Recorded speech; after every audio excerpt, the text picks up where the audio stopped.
Kemudian bukti apa lagi yang dicek selain di permukaan jalan? Di bawah jalan, rumput-rumput yang patah, yang roboh, itu bawa foto untuk membuktikan oh benar bahwa dia habis itu larinya ke sana. Karena ini pentingnya buat ke PC crash. Bapak ini nanti ke depan pada ini saya berharap banyak Bapak sampai bisa dapat mengerjakan book with PC crash, pekerjaan simulasi rekonstruksi 3 dimensi. Ya Pak, jelas ya.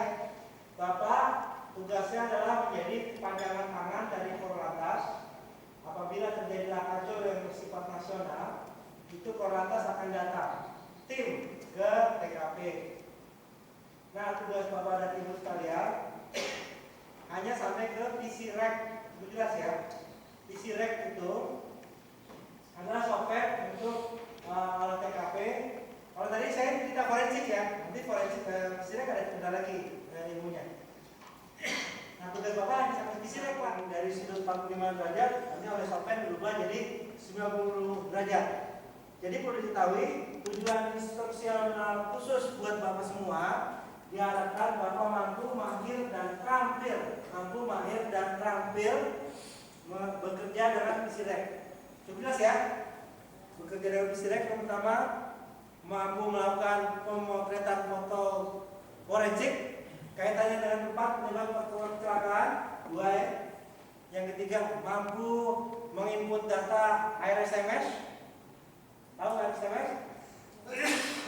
Karena petugas data RSMS itu digunakan untuk kegiatan pencegahan terjadinya kecelakaan dan untuk dimasukkan ke dalam berkas perkara juga. Jadi RSMS itu Pak dapat dijadikan alat bukti surat atau dokumen kaitannya dengan kecelakaan yang terjadi. Jelas ya? Kesulitan yang diakibatkan oleh gesekan benda keras, jelas ya? Bisa karena terguling mungkin dari pintu mobilnya, kalau motor footstepnya, stangnya, ini bentuknya seperti ini, jelas? Oke. Ini sketchpak lagi, bentuknya seperti ini. Ini bisa dihitung kecepatannya dengan syarat Bapak harus cari brake test atau cari perlambatan. Oke. Nah, kalau ada bentuk ban seperti ini, bentuknya crossing. Apa yang bisa digambarkan dari gambar ini? Mas, itu bekas rem apa? Yang bisa kacau? Ya. Rem apa? Beras ya Pak, yang itu. Iya. Oke, kaitannya dengan sistem pengaraman, dia pakai rem apa? Ada yang tahu? Ini adalah bekas rem kanan. Jelas Pak?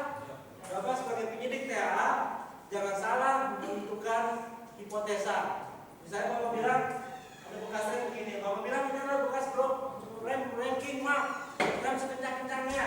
Salah. Dia rem akibat rem. Cukup jelas? Jadi bukti fisik di jalan adalah ini. Dia bentuknya bersilangan. Bukti fisik lainnya ada di kendaraan. Cek aja rentangannya. Pasti terangkat. Betul? Sehingga ini membuktikan bahwa yang bersangkutan jutonya lalai dalam mengemudikan kendaraan dengan terbukti foto ini lampirkan, foto rentangan lampirkan. Jelas? Misalnya ini rentangan, kamu fotonya jangan di luar mobil, dari yang samping sini, cekrek, untuk kelihatan naiknya. Jelas ya? Ini ada 2 mobil ya. Ini rem yang mobil yang pertama, ini yang kedua. Bentuknya miring begini, terus ada seperti garis-garis rambut. Kelihatan? Nanti file saya kasih, Bapak bisa lihat di komputer kelihatan. Ini adalah drifting mark, rem ngepot. Rumusnya bukan akar 2S, rumusnya lain. Oke? White mark, mas bekas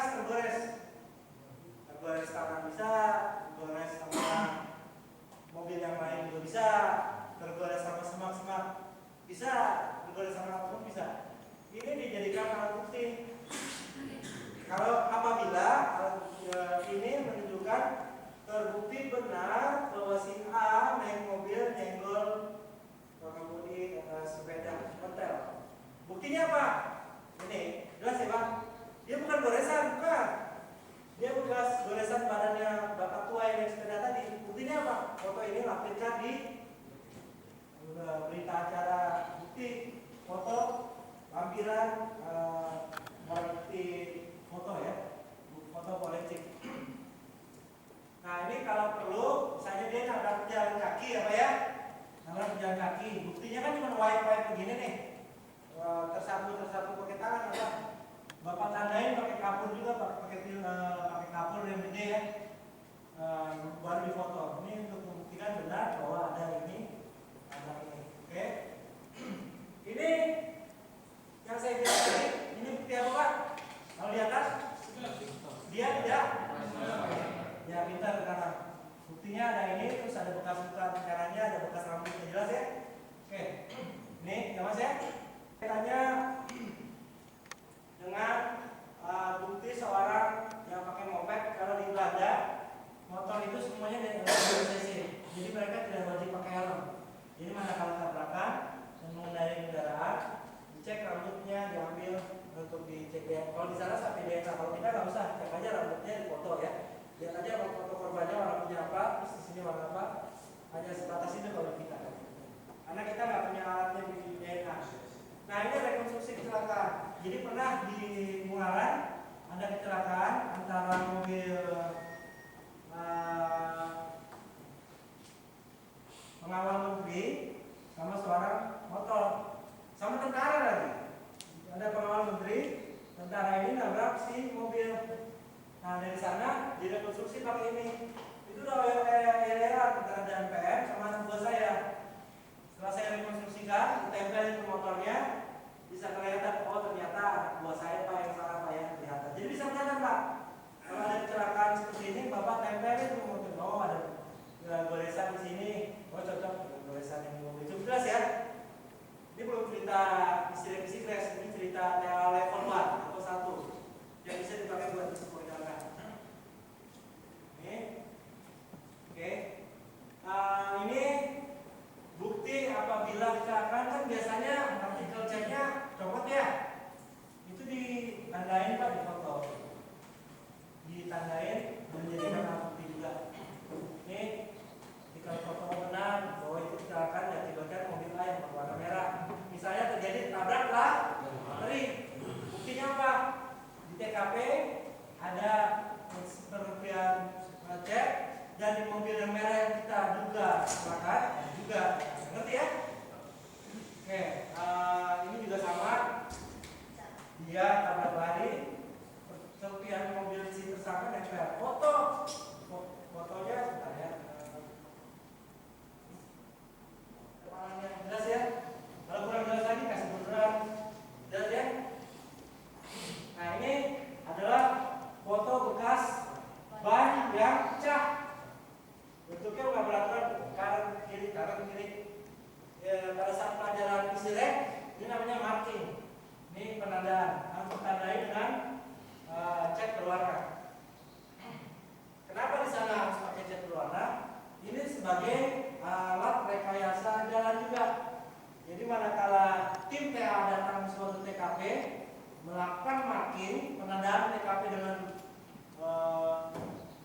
ilok yang berwarna-warni, masyarakat akan terbiasa dan tahu bahwa sini akan terjadi lakajol, ada yang meninggal. Ini sebagai rambu-rambu ya tanda kutip, kedepannya akan jadi seperti itu, gitu ya. Terus selanjutnya ini menentukan posisi air. Jadi di pelajaran Isilek ini sekilas saja.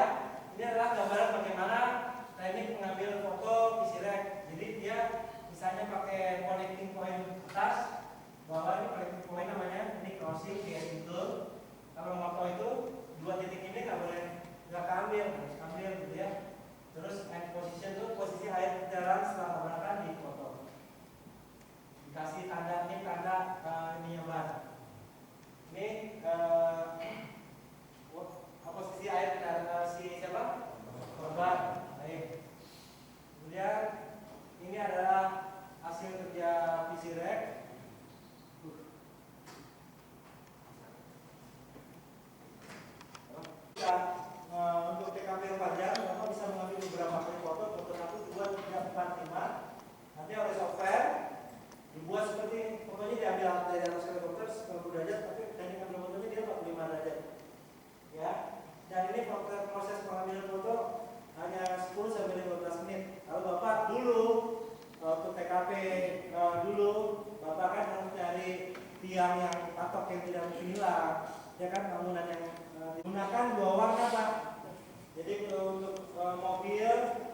bekas-bekas mobil itu warnanya kuning misalnya, bekas braking itu warnanya putih, terserah mau hijau apa yang penting minimal 2 warna. Lingkungan atau cuaca ini tidak dimasukkan juga dalam bekas dalam berita acara bukti forensik ya, bukti foto forensik.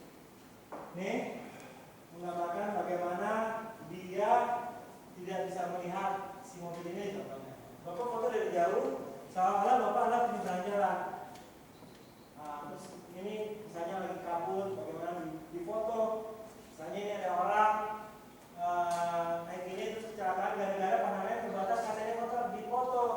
Nih lihat Pak, foto kan katanya di foto dari luar. Oh ternyata terjadi pengurangan waktu reaksi karena dia pandangan terbatas. Foto dari luar, foto dari dalam. Nih, ya kan? Nggak kelihatan nih, ini motor di hotel, sepeda hotel. Nggak kelihatan nggak? Ada? Ada. Ini nih sepeda hotel, ini rodanya ini orang. Jadi benar terjadi kecelakaan antara traktor dengan sepeda karena terjadi disebabkan oleh faktor manusia kaitannya dengan waktu reaksi yang berkurang karena pandangan terbatas. Bapak duduk di situ, setinggi orang yang jadi tersangka. Walaupun Bapak pendek misalnya, ukur aja dari sini ke mata dia berapa, nanti kameranya disesuaikan tingginya segitu, Bapak foto ke arah sini. Oh ini alat bukti forensik, jelas ya, dari bawah foto, dari dalam foto. Ini ya kurang lebih begitu. Kemudian saya terjadi kecelakaan motor karena sistem rem nggak berfungsi, ternyata copot ini foto dari dekat, ngasih tanda. Gitu ya. Ini telepon dari tempatnya, kasih tanda. Kalau lagi cerita teknik kantor ya. Ya. Jadi intinya ini buat teknik mengemudi. Semakin cepat Anda mengemudi, semakin pendek umur Anda. Tadi. Ini apabila ada misalnya motor nabrak tiang, ada stres, pakai nggak di jalan aja Pak?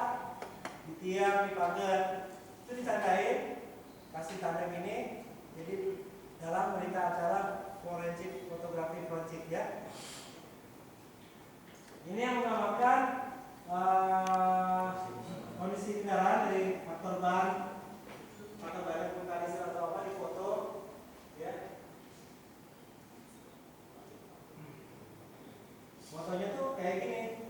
Misalnya mau ternyata bannya goyang karena terjadi kerusakan di apanya. Di foto dari dekat Pak, zoom. Misalnya tadi penampang fotonya dekat dulu, cekrek. Fotonya forensik ya. Jangan foto pemandangan. Nih, misalnya ada foto mobil tabrak motor masuk ke dalam. Misalnya ini kap mesin, apa motornya dari sini. Dekat dulu terus cekrek. Oh, kalau perlu ada motornya di depannya. Direkonstruksi.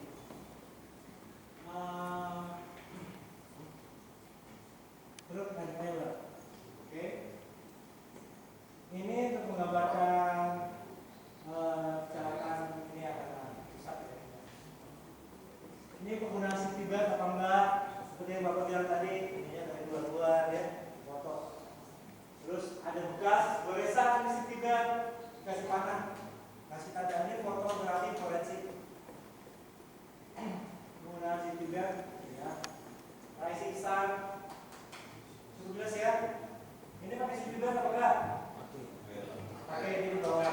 Kalau nggak pakai nyata. Terus ya, siapa tahu Bapak nanti jadi penyidik-penyidik yang dicari oleh asuransi. Kayak raya tuh Bapak. Kalau dulu ada kondisinya kaya gara-gara asuransi mobil sudah masuk ke Samsat. Kalau di kita asuransi yang masuk ke Samsat hanya jiwa. Betul ya? Sementara yang asuransi harta benda masih jadi bisnisnya desa rapi juga perusahaan. Ya ini sama juga. Ini motor nabrak tiang apa namanya pohon. Oke. Ini misalnya kecelakaan terjadi karena waktu reaksi berkurang karena hujan.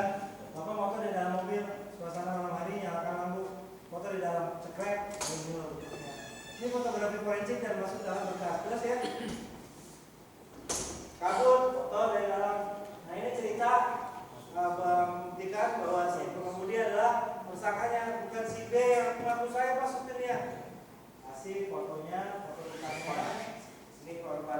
atau tegak lurus dari atas cekrek dikasih tanda ini. Ini namanya fotografi forensik, jelas ya? Jadi jangan lagi ada di dalam berkas perkara Bapak fotografi forensik tapi fotonya foto mayat. Betul apa betul? Biasa foto mayat kan? Dari jauh foto mayat buat apa? Makanya Bapak wartawan surat. Bapak adalah penyidik. Penyidik itu ceritanya fotonya foto-foto forensik. Nah ini sama juga dia pakai safety belt, ceritanya dibuka bajunya. Kalau perempuan yang bisa kan, jangan jadi guru. Itu benar. Nah nih, tadi yang saya bilang ternyata pengemudi di bawah pengaruh alkohol, terganggu konsentrasinya. Buktinya apa? Alat bukti di mobil, sama di alkohol meter yang katanya bentar lagi ada kalen ya, terus ya. Ini masukin dalam berita acara fotografi forensik. Judulnya berita acara. Kalau diambil saksi tersangka kan berita acara tersangka ya kan? Berita acara saksi. Ini berita acara fotografi forensik. Kalau Selain dari bekas rem ya, di jalan cek ini juga. Kalau ternyata hancur berarti ada fotonya.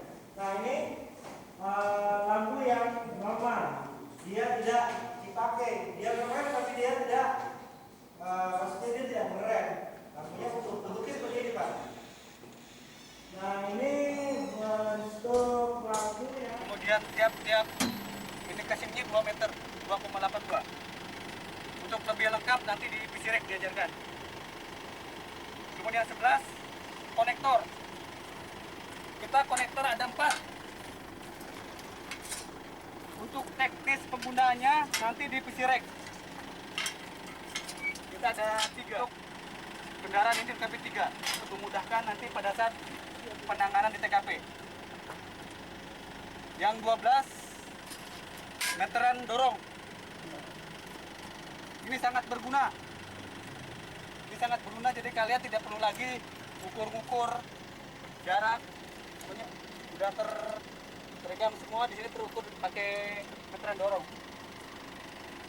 Tinggal didorong langsung ketemu. Kalau mereset tinggal pijit. Ini accident kit terbaru. Ini hasil karya Pak Kabid Gaku. Semuanya jadi meniru semua seperti ini semua. Dulu anak-anak nggak ada sepatu. Sekarang sedikit semuanya ada sepatu. Kemudian untuk sarung tangannya pun berubah. Ini accident kit terbaru. 2 perlengkapan perbengkelan. Ini sarung tangan di sini, Pak.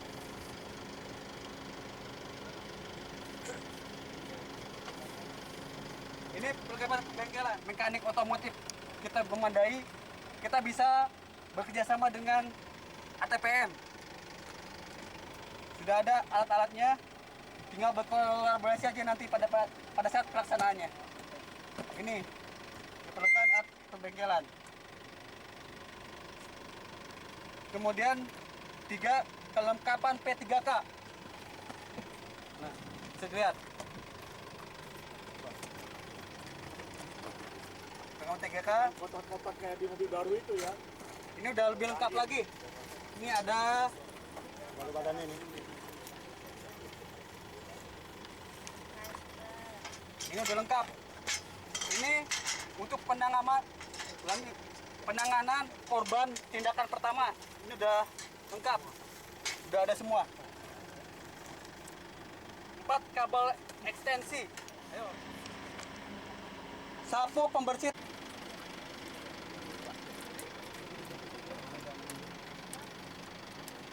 Skop pembersih TKP itu skopnya ya, yang kecil. Helm dan senter lapangan. Yang dipakai itu ada senternya langsung ya, ada 3 unit. Sepatu boot lapangan seperti ini.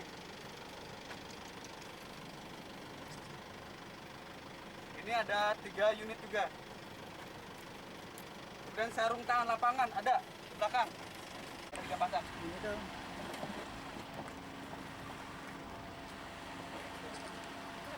Tas tinggal. Tutup dulu, Bang. semua nih. Tadi 3 nih sepatunya Pak.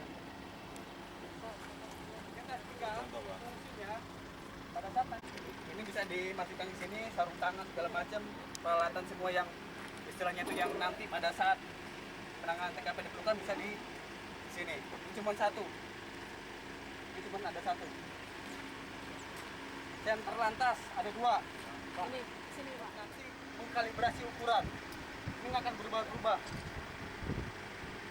Ini pas, ukurannya nggak akan berubah-ubah. Jadi kalau misalkan nanti perlu alat yang kayak nanti fotografi forensik, ya, ini bisa pakai ini. Kelihatan jelas, bisa ditunjukkan langsung.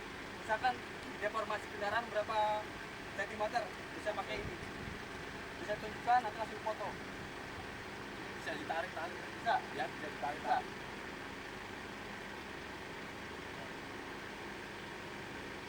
Boneka pengganti karena bonekanya udah ada ketinggalan kemarin. Nanti Kak, tolong mengajarkan ya, ada ketinggalan. Kemudian traffic cone yang kecil ada 5 dan yang besar ada 5. Jadi itu. Ini nanti kita print, ditandatangani Pak Kabit, nanti dilaminating dan ditempel. Jangan ada yang coba-coba berani mencabut ini, merubah ini, karena di sini nanti kalau seandainya hilang, kalau misalkan barang-barang ini kan barang-barang, kalau satu lagi, kita belum lupa GPS, perangkat GPS. Lupa. Nah ini GPS. Ini Garmin produksi terbaru. Jadi di sini terekod untuk menunjukkan koordinat. Gunung dimanapun ini bisa langsung koordinatnya bisa terdata di sini. Ini GPS terbaru.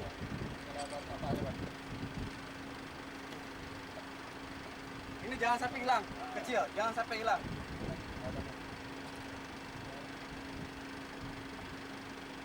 Kembali lagi dia tadi, mohon izin yang dituakan nanti di Polda.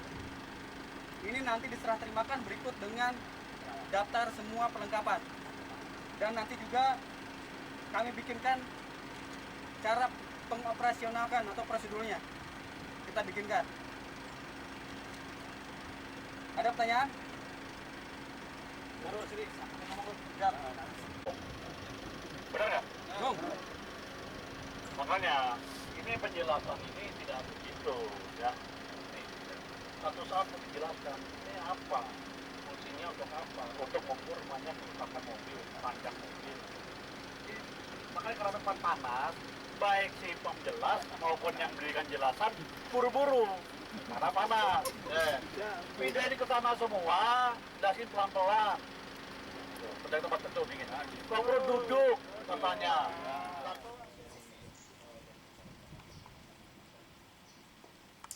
Sudah mengerti apa isi kit TKP itu.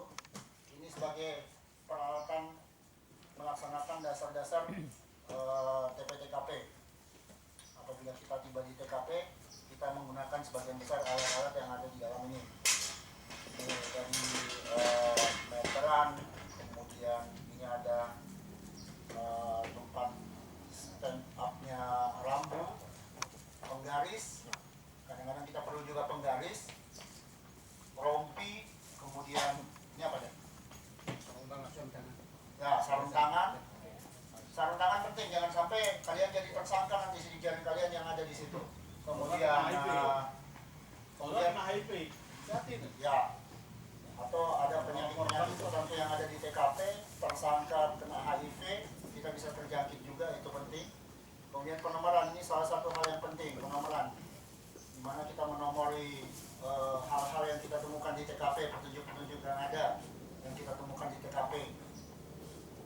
Nomor diberikan satu persatu dan jangan berbeda antara satu benda yang sama, karena ada di beberapa tempat kita berikan nomor yang berbeda juga, jangan. Kalau bisa seumpamanya bercak darah, bercecer di dua tempat berbeda, itu nomornya harus sama dari satu korban. Pingsan untuk menemukan, apabila kita menemukan hal yang kecil, umpamanya rambut yang tertinggal di pecahan kaca mobil, mobil, kita bisa cabut pakai ini umpamanya, atau hal-hal yang lain yang ada di dalam di TKP yang kita susah untuk mengambil pakai tangan, pakai pinset dan lain sebagainya, senter, kemudian kamera mana? Ya ini untuk pengaturan. Ada juga kamera biasanya ini boot, sepatu boot, dan apabila TKP becek atau selip, kita susah bisa pakai sepatu boot. Kemudian ini apa nih?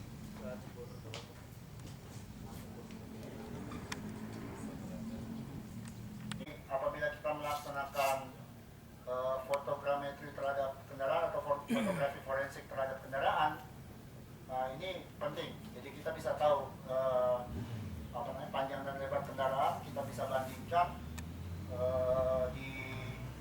dengan spesifikasi yang ada, apakah sudah benar atau apakah ada perubahan-perubahan yang dilakukan terhadap kendaraan tersebut oleh pemiliknya. Kemudian ada helm dilengkapi dengan lampu. Anda bisa menekan di sini untuk menyalakan lampu. Apabila Anda mendatangi TKP pada malam hari, ini gunanya. Kita melaksanakan TKP dan olah TKP untuk menemukan hal-hal kecil. Umpamanya TKP kecelakaan malam hari itu kita banyak berserakan di TKP, ya ini gunanya. Nah, kemudian ada yang namanya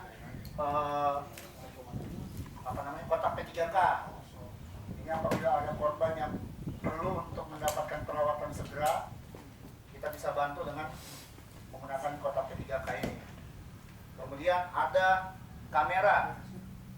Kamera ini sangat penting kita gunakan dalam pelaksanaan PC-Ref maupun untuk dimasukkan ke dalam PC Crash. Karena dasarnya kita melaksanakan semuanya itu dengan kamera.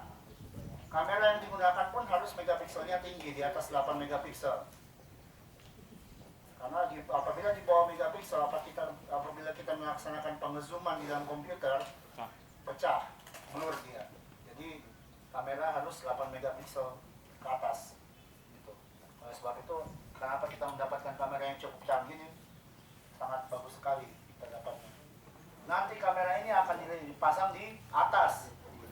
Di atas, kemudian dengan menggunakan hidrolik kita bisa melaksanakan pemotretan dari mobil.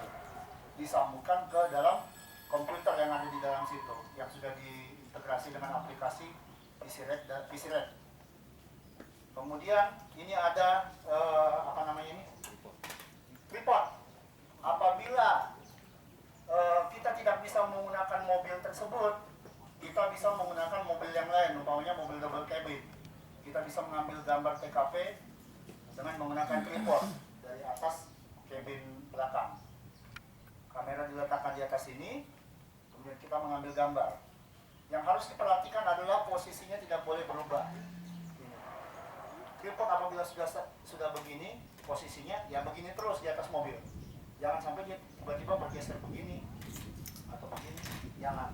Kasih tanda kalau perlu situ.